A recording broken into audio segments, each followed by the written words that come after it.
Hello बच्चों, आप सभी का एसबीएस क्लासेस में स्वागत है।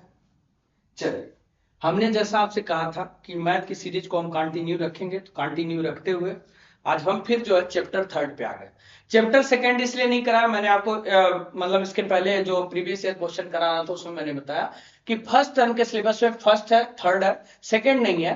तो जो पहले फर्स्ट टर्म के सिलेबस है उनको कंप्लीट कराएंगे, फिर उसके बाद सेकंड टर्म के सिलेबस कंप्लीट कराएंगे। चलिए, तो आप इसमें पढ़ने वाले हो pair of linear equation in two variable, class 10th mathematics. ठीक है, चलिए अब पहले समझते हैं। इन्होंने एक शब्द बोला लीनियर इक्वेशन। इन्होंने एक शब्द क्या बोला बच्चा?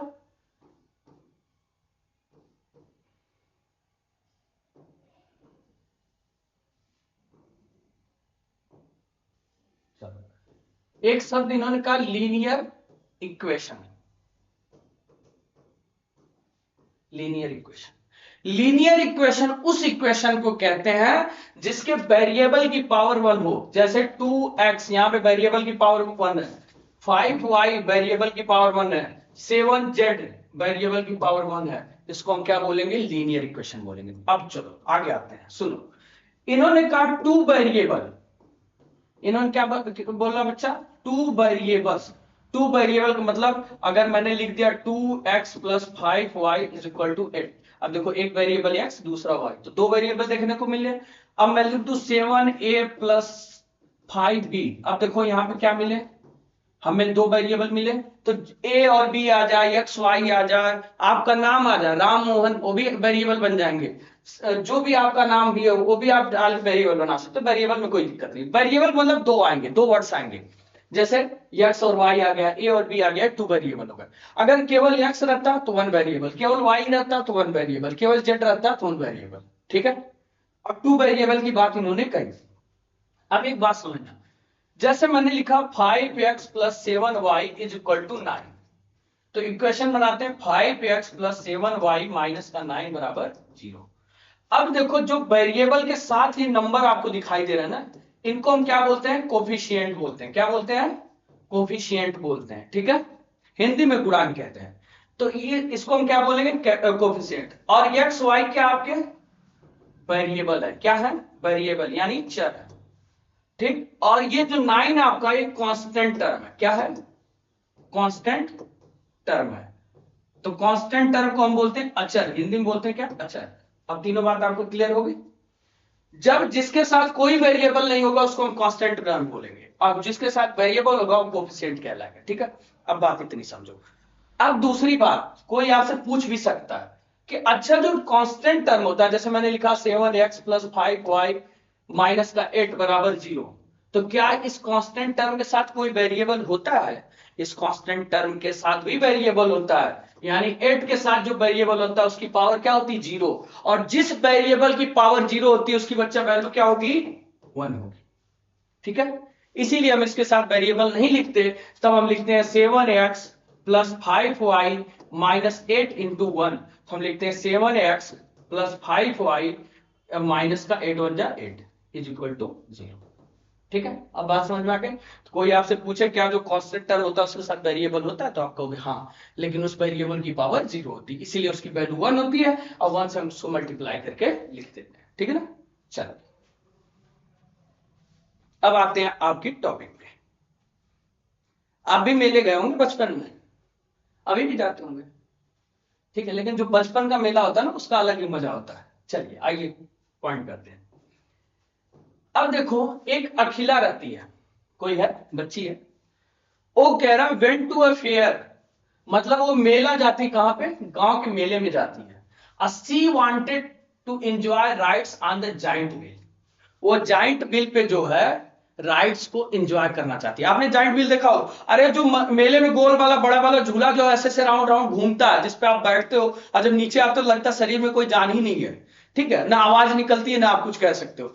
तो वही जो बड़ा वाला झूला जो गोल गोल घूमता है, तो जब हम उस पर बैठ के घूमते हैं तो उसको हम बोलते हैं राइड करना। जाइंट व्हील पे हम क्या कर रहे हैं? राइड कर रहे हैं। ठीक है, and play a hoopla. Hoopla जानते हो? जो आपने कभी देखा होगा ऐसे टेबल पे सामान रख देता होगा, एक साबुन का साबुन रख देता होगा, एक बिस्किट रख देता होगा, 200 रुपए की नोट रख देता होगा, फिर 500 रुपए की नोट रखता होगा, फिर आपकी एक बॉल रख देता होगा, कहता होगा एक आपको रिंग देता होगा, कहता होगा इस रिंग को फेंको, आप ऐसे फेंके, अगर 500 की नोट पे आके रिंग आके रुक गई, उसको कवर कर लिया तो 500 आपका, ठीक है ना। तो उसने कहा a game in which you throw a ring, एक गेम है जिसपे आप रिंग फेंकते हो, on the items kept in stall, जो स्टॉल पे आइटम रखा हुआ होता है उस पे, कह रहा and if the ring covers any object completely, ठीक है, अगर रिंग्स जो है किसी ऑब्जेक्ट को कंप्लीटली कवर कर लेता है तो यू गेट इट, वो आप ले लेते हो, ठीक है। बात क्लियर हो गई, हुपला समझ में आ गया। तो अब आते हैं क्वेश्चन पे, क्या the number of times she play hoopla, कह रहा कि जो नंबर ऑफ टाइम्स हुपला खेली is half the number of ride she had on the giant wheel. तो जो उसने हुपला खेला था ना वो आधी है, किसकी आधी है, जो उसने जायंट व्हील पे राइड किया था, जो जायंट व्हील पे उसने राइड किया था उसका आधा उसने हुपला खेला है। बात क्लियर हो गई बच्चा। उसने कहा the number of times she played hoopla is half the number of क्या rides she had on the giant. अब बात इतनी समझ में आ गई कि मतलब उसने जो हुपला खेला था वो आधा है, किसका आधा है, जो जायंट व्हील पे उसने राइड किया था, जो राइड किया था गोल गोल घुमा था उसका आधा है।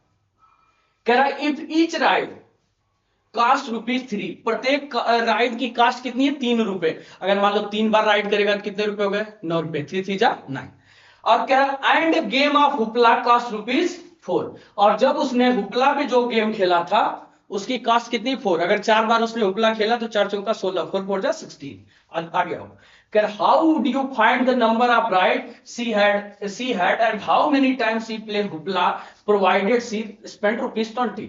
उसने टोटल ₹20 खर्च कर दिया। अब आपसे पूछ रहा, खर्च उसने किया, पूछा आपसे रहा, अन्याय कर रहा, कोई बात नहीं, तो इनजस्टिस चल रहा। तो उसने कहा कि how many times he play hoopla provided she spend ₹20, ₹20 उसने हुपला और राइड में खर्च किया। अब आप बताओ, खेला उसने, आपसे पूछ रहा है कि आपने कितनी बार जो है राइड किया है और कितनी बार जो है आपने मतलब उसने हुपला खेला है। तो चलिए क्वेश्चन समझते हैं। अच्छे क्वेश्चंस हैं, यहीं से चैप्टर की स्टार्टिंग है। मैं अभी तो चैप्टर में मैंने आया नहीं, मैंने कुछ बताया ही नहीं, अभी तो मैं चैप्टर डिटेल में आपको समझाऊंगा, मजा आएगी, अच्छे चैप्टर है। चलिए अब क्वेश्चन को आप देखिए, इसको मिटा दें गिराने दें, आप सब दिख रहा होगा आप लोगों को, फिर भी कुछ कुछ मिटा दें, ज्यादा नहीं। चलो अब आप समझ गए। चलिए, तो अखिला जब मेले में गई है तो उसने जो भी खेला वो छोड़ी। अब क्वेश्चन यहां से स्टार्ट होता है, का the number of times she play hoopla is half the number of rides she had on the giant wheel. जो उसने हुपला खेला था वो जायंट व्हील के राइड की क्या आधी है ना। अब समझो, मैंने कहा कि जो उसने राइड किया, राइड्स ऑन जायंट व्हील, उसको हमने क्या मान लिया, x. Let rides on giant wheel x, मतलब उसने राइट जो जायंट व्हील पे किया एक्स। दूसरी बात, प्लेड हुपला, उसको हमने मान लिया वाई। 2 वेरिएबल्स बनाना है तो एक एक्स हो गया, दूसरा वाई हो गया, ठीक है ना। अब आपसे कहा कि जो हुपला खेली है, मतलब उसने हुपला वाई खेला, वो जायंट व्हील की आधी है, हाफ ऑफ एक्स। तो ये बन गया आपका इक्वेशन 1। पहला इक्वेशन समझ में आ गया बच्चा, पहला इक्वेशन समझ में आ गया। चलिए अब दूसरे इक्वेशन पे बढ़ते हैं। इसने कहा इफ ईच राइड कॉस्ट ₹3, जो उसने राइड किया था उसकी कॉस्ट 3 है। अगर ऐसे समझो, आप गए पेन लेने, एक पेन की दाम ₹5, तो आप 5 पेन लेके आओगे, कितने रुपए हुए, 5 5 जा 25, तो ₹25। तो उसने अगर एक्स टाइम हुपला खेला और एक मतलब एक्स टाइम उसने जो है जाइंट व्हील पे राइड किया है, तो और उसके कास्ट कितने, ₹3, तो 3 इंटू एक्स यानी 3x। और अगर मतलब उपला की कास्ट 4 है तो उसने y बार जो उपला खेला तो उसकी कास्ट कितनी हो जाएगी, 4 इंटू वाई 4y, और टोटल कितने रुपए खर्च किया बच्चा, 20। बन गया इक्वेशन सेकंड। बस आपकी बुक में पहला यहीं से स्टार्ट किया और आपको लाके मैंने दिखा दिया। चलिए अब इसको उसने सॉल्व बुक में आपके नहीं किया, मैं करेंगे, हम लोग करेंगे, ठीक है। चलिए अब आते हैं, पहला इक्वेशन था y is equal to half of x, और दूसरा आपका था 3x प्लस 4y बराबर 20। आपके पास दो इक्वेशन थे, ठीक है, दो इक्वेशन आपके पास थे। चलिए तो सॉल्व करते हैं। Value of y put in equation second. Value जो है y के हम किस में पुट करते हैं, इक्वेशन सेकेंड में, यानी 3x प्लस 4, y की वैल्यू हाफ ऑफ x, अरे सॉरी, हाँ half of x is equal to 20 हमने पुट कर दिया। अब देखो 3x, ये 2 से 4 कट गया, 2 बार में 2 का मल्टीप्लाई 1 में किया, 2 1 जा 2, x इज इक्वल टू 20। अब देखो 5x बराबर क्या मिल गया हमें बच्चा, 20। x की वैल्यू क्या हो गई, 20 डिवाइडेड बाई 5, काट दो आप, x बराबर 4। ठीक है, तो x बराबर 4, यानी उसने राइट कितने बार की, 4 बार उसने राइट किया है। अब चलिए उपला देखते हैं कितनी बार उसने खेला है। तो y की वैल्यू क्या है, y बराबर हाफ ऑफ x, तो y इज इक्वल टू क्या हुआ, हाफ ऑफ x की वैल्यू रख दो आप यहाँ पे 4, काट कर दो, तो y की वैल्यू क्या आ गई 2। ठीक है, बात क्लियर हो गई। तो उसने 2 बार रुपला खेला और 4 बार उसने राइट किया। क्वेश्चन में आपसे क्या बोला था बच्चा, क्वेश्चन में यहाँ पे आ जाओ, वही तो बोला था, देखो यहाँ पे इसको दूसरे एंगल से इसने कहा the number of times play hoopla is half the number of giant bill, मतलब जो उपला था वो जाइंट बिल का आधा था। अब बताओ उपला मतलब जो जाइंट बिल उसने राइड कितने की, 4 बार, उपला कितना किया 2, बताओ 4 का आधा 2 होता है कि नहीं होता है, 4 का आधा 2 होता है ना, बस आंसर। ठीक है, चलो अब आते हैं थोड़े से टॉपिक पे। अब तक तो चैप्टर का वो स्टार्टिंग देखो, जैसे जैसे line by line step by step समझते चलेंगे, मजा आएगी, कोई बात नहीं। चलिए अब देखिए, अभी हम क्वेश्चन पे नहीं आ रहे, जो आपकी बुक के स्टार्टिंग में शब्द लिखे हैं उनको पहले आपको समझा तो ले, है क्या। कह रहा a pair of linear equation विच है नो सोल्यूशन। अच्छा, कोई पेयर ऑफ लीनियर इक्वेशन है, ठीक है, जिसका कोई सोल्यूशन ही नहीं है, तो उसको हम क्या बोलेंगे बच्चा, inconsistent, inconsistent of pair of linear equation हम कहेंगे। अभी हम समझाएंगे विथ एग्जांपल समझाएंगे, पहले आप ध्यान रखो, पहले आप सुन लो कि क्या हम बोलेंगे। कह रहे जिसका कोई सोल्यूशन आए, यानी नो आंसर, तो उसको हम क्या बोलेंगे, inconsistent pair of linear equation के नाम से हम जानते हैं। ठीक है ना, अब बात क्लियर है। दूसरा का a pair of linear equation in two variable which has a solution, जिसके पास सोल्यूशन होगा, यानी जिसका उत्तर आएगा, आंसर आएगा, उसको consist pair of linear equation हम बोलेंगे। दोनों लाइन समझ में आ गई। अभी एग्जांपल से समझाऊंगा, पहले आप सुन लो इसको। कहा कि pair of linear equation which has no solution, जिसका कोई उत्तर नहीं आएगा, उसको हम inconsistent pair of linear equation के नाम से जानते हैं। ठीक, और जिसका सॉल्यूशन होगा उसको consistent pair of linear equation के नाम से जानेंगे। अब आते हैं तीसरा पॉइंट, कर pair of linear equation which are equivalent has infinitely many distinct common solution. अब अनंत ढेर सारे जो है सॉल्यूशन देखने को मिले, वो भी अलग अलग, वो भी अलग अलग, तो उस कंडीशन में such pair is called the dependent pair of linear equation in two variable.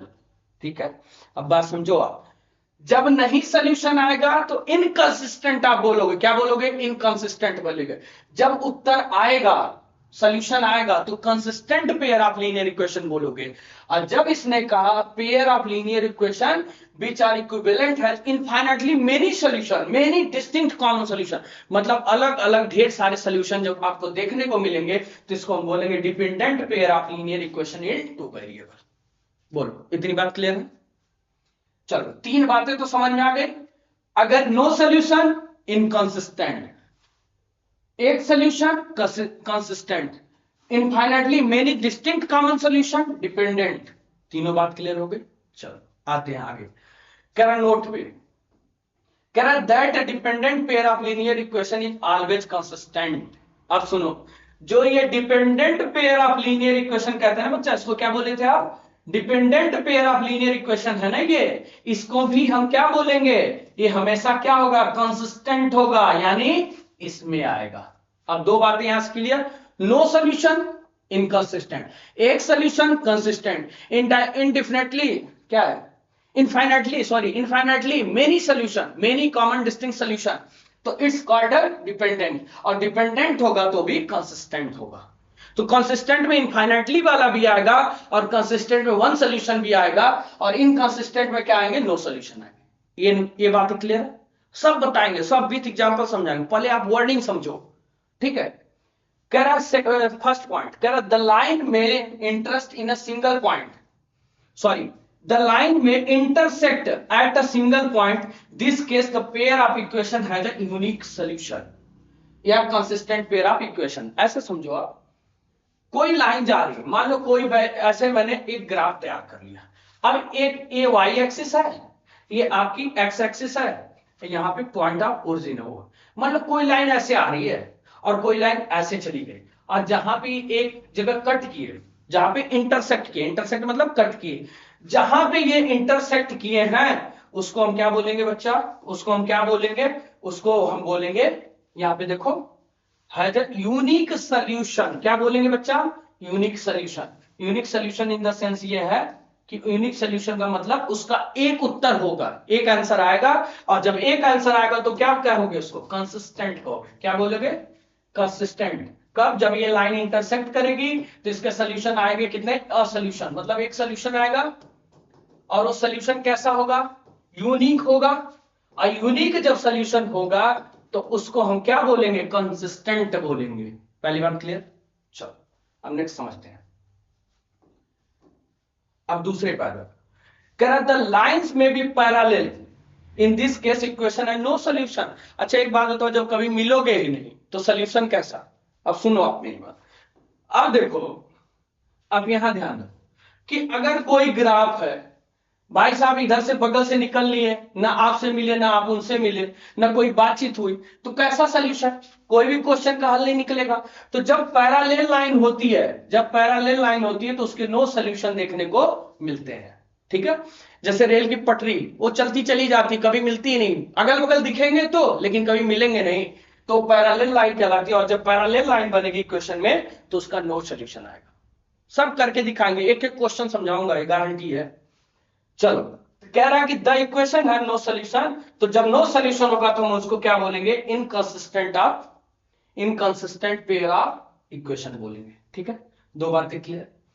The lines may B coincident, जब लाइन जो कॉन्सिडेंट मतलब एक के ऊपर एक चले, एक जा रही दूसरी उसके ऊपर सवार हो जाए, तो वो कह रहा है कि the equation have infinitely many solution, और उसको डिपेंडेंट बोलते हैं, डिपेंडेंट होगा तो कंसिस्टेंट भी होगा।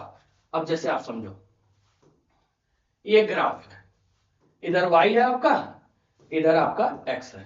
अब कोई लाइन ऐसे जा रही है, ठीक, अब दूसरे भाई साहब इसी के ऊपर सवार हो गए ऐसे। अब देखो ये एक दूसरे के ऊपर जा रहे हैं, ठीक है ना। तो जब एक दूसरे के यहां भी आंसर, यहां भी आंसर, यहां भी आंसर, ये सारे आंसर देंगे, और जब आंसर मिलेगा तो इसी को हम बोलेंगे डिपेंडेंट लाइन। और डिपेंडेंट होगा तो कंसिस्टेंट होगा, कंसिस्टेंट होगा तो इस पे क्या होगा, डिपेंडेंट में many solution, infinitely many solution देखने को मिलेंगे।